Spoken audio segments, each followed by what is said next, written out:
to do anyhow. Then I was still in Japanese territory and had been hit a couple of times, and the scramble was over. I could see parachutes going out and planes landing in the water and so on. And it's, when you get in a fight like that, you don't know whether they're your planes. You can't keep any order once you get in. It's each guy for himself pretty much. Your wingman stays with you as much as he can. But you can identify before you shoot. You know whether it's a. Oh yes. You're shooting at. Then one came at me head on like this, and we had cameras, and the guy came in and whoosh, just went over the top, awfully close. They would ram you if there's no other way to do it. But anyway, everybody was low on gas, so we had orders to go back to base when we got down to reserve. So we all were, and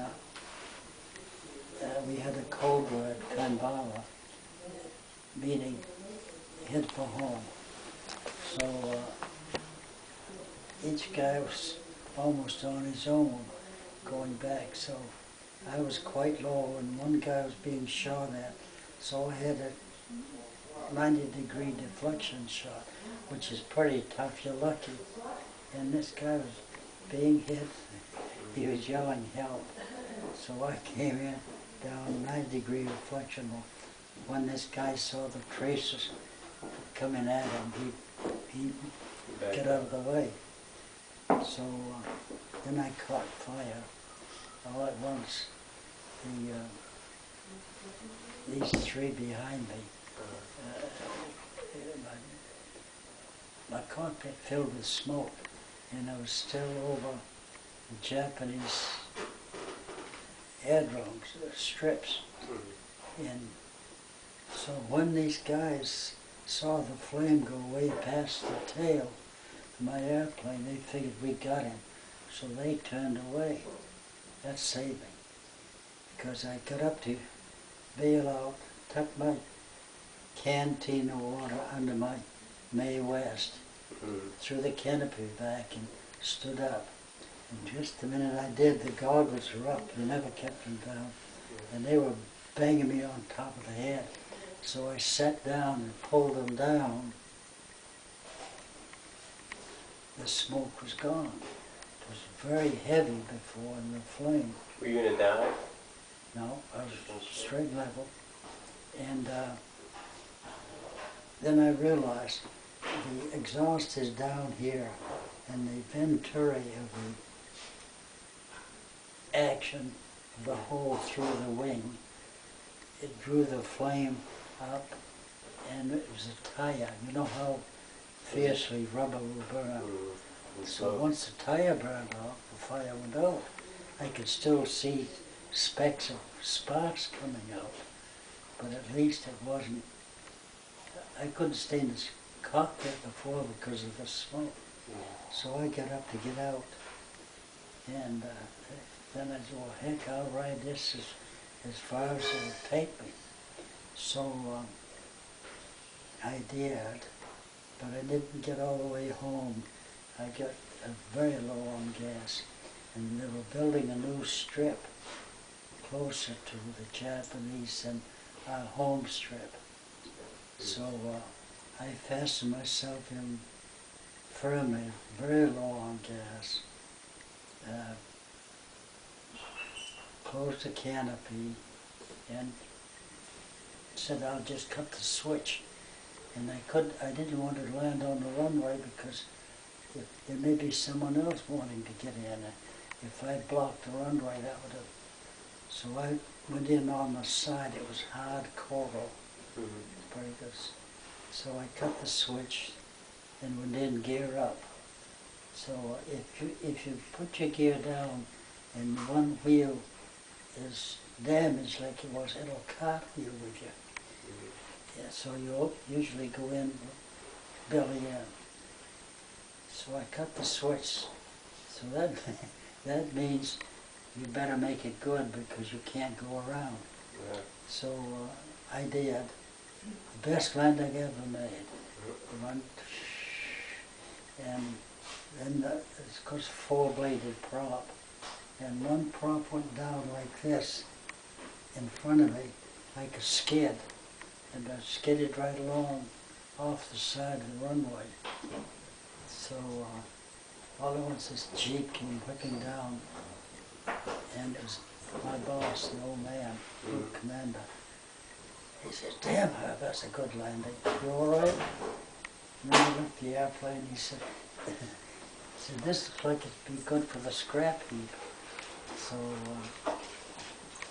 we had to go in with the general. It was in there to brief him. So the squadron got 13 confirmed and 1 probable with no losses. Wow. A guy came in after me. How many guys in the squadron? 20? One of my squadron mates, his flaps were just rocking up and down. And he used the runway. So that's the first fighter sweep we've been on. The colonel had invited us up to his tent. The Duke was visiting him. And he was so vulgar, he was drunk. The Duke, John Wayne? John Wayne. He was drunk, and his guy that came with him saying, "Duke, we gotta get out of here, that's a colonel's bunk.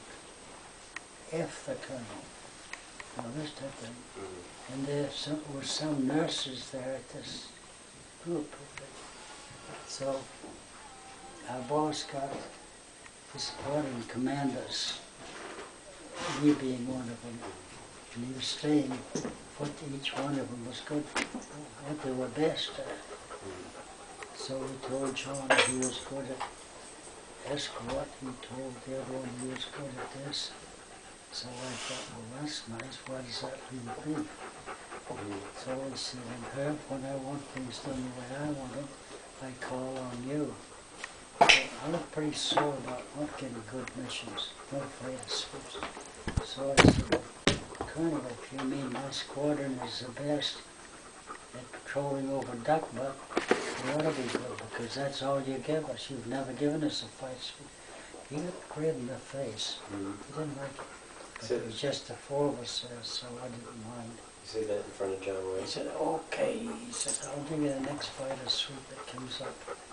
So I went back to my tent, and we had a phone attached to the tent pole, and it rang about midnight, and he said, "You have the next fighter sweep that comes up. You take off at first light up at Weaver." So I was tickled to death, because it was really the first chance we had to mix it up a little bit. But it was quite a distance, and you had to be careful not to stay too long. So that was the closest to, that's the second, that was with a P-47.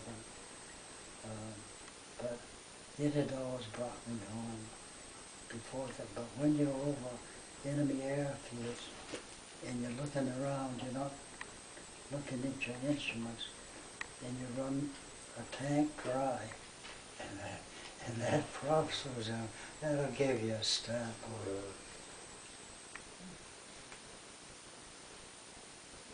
But someone was looking after me. I got shot up the first time I was there too. Real bad. They came back to land, they wouldn't let me. They said they're still, Japanese are still hanging around. Once you got your gear down, they would come after you. So I said, I gotta land. I've been shot up already, and I don't have enough gas to go anywhere else. And he said, well, we've got an emergency strip 30 miles up the coast. He says, I'd head for there if I were you. So I'd already put the gear down, and I got probably 25 miles away, and the engine quit with fuel starvation, and I was only 1,000 feet, and I wasn't about to jump that low.